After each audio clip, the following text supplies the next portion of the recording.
Informação ao vivo da reportagem da Band aqui conosco, porque hoje é dia de mais uma daquelas mega operações contra fraudes na área da saúde. O repórter Igor Calian com um resumo dessa operação. O que é investigado dessa vez, Igor? Bom dia.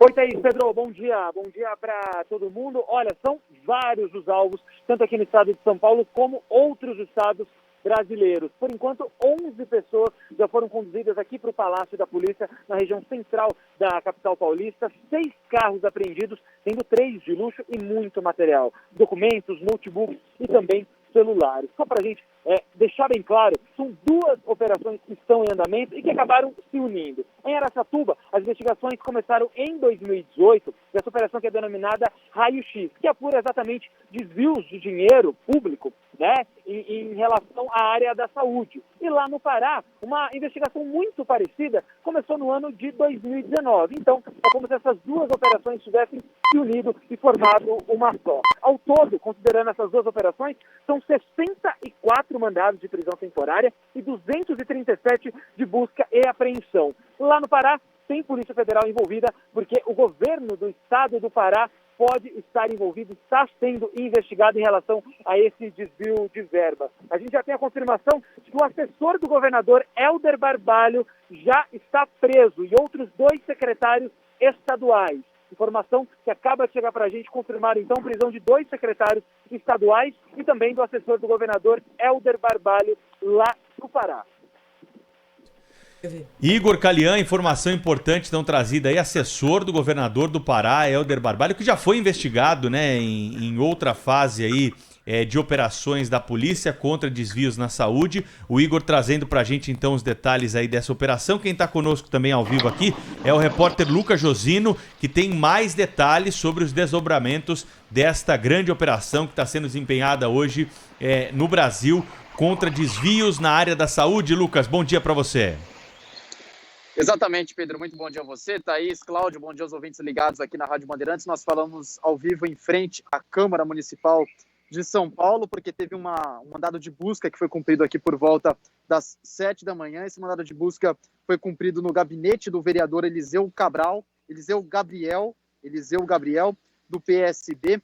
Liguei para o vereador agora há pouco, conversei com ele, ele me disse que esse mandado de busca foi cumprido no gabinete dele justamente sobre o chefe de gabinete, que esse é o alvo, então, o chefe de gabinete do vereador Eliseu Gabriel. Ele me disse que, inclusive, vai demitir esse chefe de gabinete, esse funcionário do gabinete do vereador, ele vai ser demitido, então, e, claro, se for inocente, aí sim vai ser readmitido. Mas a informação que a gente tem é que o vereador disse que vai demitir, então, o chefe de gabinete, o funcionário do gabinete dele. Ele disse também que é inocente, o vereador disse que não tem qualquer tipo de participação nessa operação, claro, nessas investigações. Ele disse, inclusive, que também não é investigado nem nada disso. Então, disse que vai demitir esse funcionário. Claro, a gente segue por aqui, o movimento agora não é tão grande, a Polícia Civil, por volta das 7h30 da manhã, passou por aqui, fez essa busca, cumpriu esse mandato de busca, pegou documentos, computadores, celulares, então, no gabinete do vereador Eliseu Gabriel, do PSB. Claro que a gente segue por aqui, qualquer novidade a gente traz aqui no Jornal Gente. Obrigado ao Lucas Josino, que continua também acompanhando. Cláudio, Thaís, o bojo das organizações sociais está aí nessa discussão, né? Tem muita gente que é contra essa, entre aspas, privatização, concessão na área da saúde, esse envolvimento, né, do público com o particular, mas, na minha avaliação, as organizações sociais têm garantido algum atendimento. Claro que se há desvio tem que ser combatido aí. Nem sei qual é a organização social que está sendo investigada, porque ainda não se revelou o nome do alvo, né, dessa investigação da polícia, do Ministério Público. Mas é um modelo, né, Cláudio, que se instalou aí no país e que tem permitido o financiamento do SUS e o atendimento para as pessoas que de alguma forma precisam procurar unidades públicas de saúde porque não tem dinheiro para pagar um plano, né? Exatamente. Olha, a ideia é muito boa, tem sido aplicada com êxito. Agora, em alguns casos, quando a organização social é contratada para fazer a administração de um hospital, de uma unidade de saúde, essa contratação é que às vezes ou frequentemente, como quaisquer outras contratações no setor público, são colocadas sob suspeita, né? O cara vai comprar lá o chefe de compra da repartição vai comprar um lápis, ele já quer uma beirada ali, já quer um pedacinho ali do valor do lápis. Imagina um contrato milionário de gestão de unidades hospitalares. Essas OS, né, são organizações sociais sem fins lucrativos, né, estão ali para fazer uma gestão e colocar o elemento de gestão privada, né, na gestão pública de saúde, porque, afinal de contas, com as regras da gestão privada é que é possível tornar o hospital mais eficiente, para evitar que as pessoas se encostem umas nas outras, que não trabalhem, que não se empenhem, que não cumpra metas e coisas do gênero, né? Então, é muito boa a presença das organizações sociais no atendimento à saúde pública.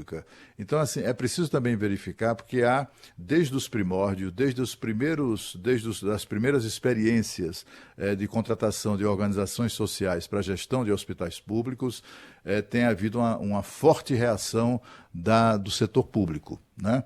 Então, todo mundo ali se junta para destruir aquilo ali, né? Aqui em Brasília, por exemplo, no governos anteriores, o governo do governo de Arruda, José Roberto Arruda, o governo construiu um hospital de Santa Maria, e já iniciou a gestão do hospital por meio de uma organização social sem fins lucrativos. Era até uma entidade baiana.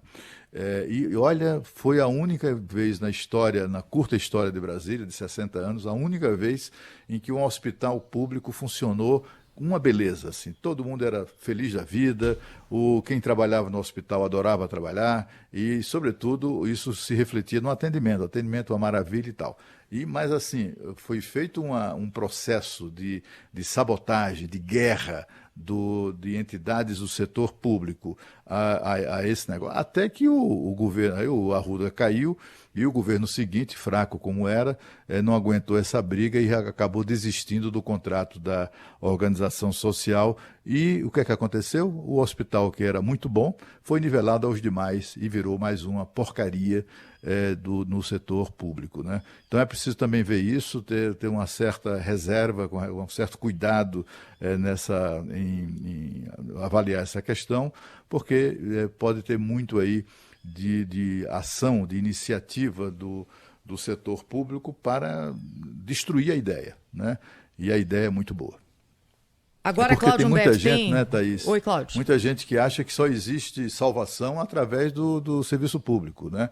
Qualquer alternativa ali vira uma coisa criminosa, vira uma coisa a ser combatida e destruída. É verdade, mas deixa eu colocar o outro lado também aqui, Cláudio, porque quando a gente olha, é claro que muitas dessas operações, e a gente sempre fala isso aqui para o nosso ouvinte, acabam dando em muita pouca coisa. Então é uma operação que nasce espetaculosa e que depois você vai espremendo e sai pouca coisa concreta de lá. Colocado esse aposto aqui, antes do que eu vou dizer, é o seguinte: não é possível que haja tanta operação semelhante contra fraude semelhante cometida em lugares, ou supostamente cometida em lugares do país tão diferentes como Rio Grande do Sul, teve operação, Santa Catarina, São Paulo, Rio de Janeiro nem se fale, levou a queda do governador com aquela farra feita com a tal da Iabas, Distrito Federal, enfim, tem tantos estados, Amazonas, Pará. O prefeito do Recife é o mais visitado pela Polícia Federal durante a pandemia. Foram 6 operações. Então aí a gente tem que pensar o seguinte também, não é, Cláudio? Será que não se criou, em vez da gente trazer o elemento positivo da gestão privada para o setor público, será que o setor público também não colocou ali os seus tentáculos dentro dessa gestão privada? Porque a gente tem visto o mesmo modus operandi, que é a forma mais antiga e tradicional de corrupção. Você coloca um sobrepreço e racha meia esse sobrepreço entre aquele que está fazendo ali na ponta e o gestor público. Basicamente, simplificando, é isso que tem sido investigado em lugares tão diferentes. E o que mais me dói, isso durante a pandemia de Covid. É recurso que deveria estar sendo usado para teste, para UTI, para atendimento básico na Covid, que pode ter ido para lugar errado. Tem um argumento também que a gente tem que colocar aqui. Né? Pois é. Tem a outra coisa, não é, Cláudio?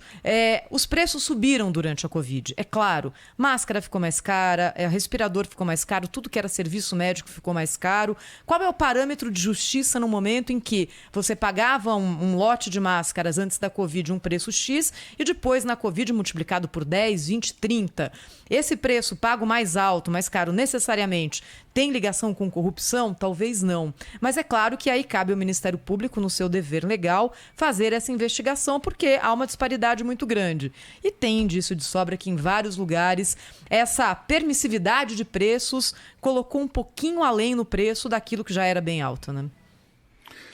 Exatamente. O que aconteceu na pandemia, aliás, quem primeiro alertou para isso foi o professor Delfim Neto aqui no programa, quando das primeiras operações eu fiz um comentário assim, mas que absurdo, isso é um crime e tal, os caras roubando na pandemia, dinheiro de combate à pandemia e tal.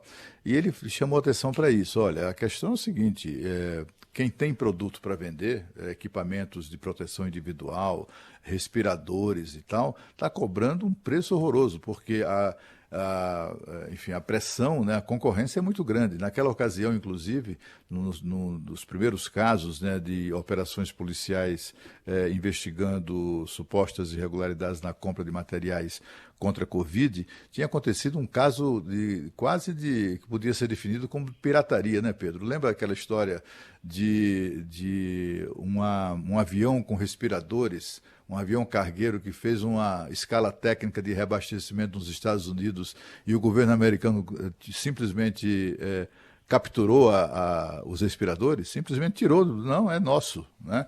E ficou lá, desembarcou mesmo. Foi uma coisa quase de pirataria, né? Foi um período meio maluco. E aí o que aconteceu? Aí os oportunistas reinaram absolutos. Aqueles caras que durante anos representaram empresas, sobretudo da China, não sei o quê, aqueles que viviam ali batendo na porta das secretarias de saúde municipais e estaduais, oferecendo suas máscaras de proteção, e os hospitais ali era barato demais, né? E o cara, durante anos naquele processo, de repente, com a pandemia, o secretário de saúde, o cara de compras lá do hospital, aí se lembrou do fornecedor. Ih, rapaz, aquele cara tem máscara, ele vinha aqui oferecer máscara, será que ele não tem? Aí o cara disse, até eu tenho, mas agora o preço não é mais aquele. Então, esse tipo de oportunismo em que fez multiplicar o valor das máscaras, eu me lembro de máscara, de uma caixinha de máscaras, por R$100. Uma caixinha, nem me lembro quantas unidades, mas não eram muitas. R$100 uma caixinha, né? Um respirador que era vendido por 10, 12 mil reais antes da pandemia, passou a ser vendido a 150 mil reais depois da pandemia. E era o seguinte, ou você pagava aquele valor, ou você não teria o produto, não teria chance de obter o produto, né? A coisa foi tão maluca que chegou ao ponto de vários casos de prefeitos e governadores, e até do governo federal, que compraram o produto, pagaram por ele, só que não receberam o produto. Por quê? Porque entre aquela compra e aquela data em que se constatou que o produto não chegava, o espertalhão lá do vendedor vendeu a outro, mais caro ainda. Né? Então, assim, foi uma coisa meio louca. É preciso separar exatamente o joio do trigo, né? Eu acho que a justiça fará isso. A justiça cumprirá esse papel de separar o joio do trigo. E tem um jeito bem fácil, né, Cláudio, que é o mais elementar. Se entrou dinheiro público no bolso da OS ou do gestor público, aí você já separa ali imediatamente. Exatamente. Eu acho que a justiça vai definir, sobretudo na questão, não é nem da OS que eu estou falando da compra de materiais para a Covid, né? Da questão dos fornecedores. Porque, como disse aqui naquela ocasião o professor Delfim, o gestor público, sobretudo os da área de saúde, ficaram ali entre a cruz e a espada. Ou ele era acusado de pagar um preço superfaturado, né? Seria inevitável a acusação, porque ele estava pagando um preço muito maior do que o produto custava antes da pandemia, ou ele corria esse risco, ou ele correria o risco da omissão, de ser acusado de incompetente, de omisso, por não ter adquirido o produto. Então, e aí muita gente optou por pagar o preço que o mercado exigia, como havia decretos de estado de emergência que autorizavam a compra sem licitação. Aí também isso acabou motivando muita safadeza, muita corrupção.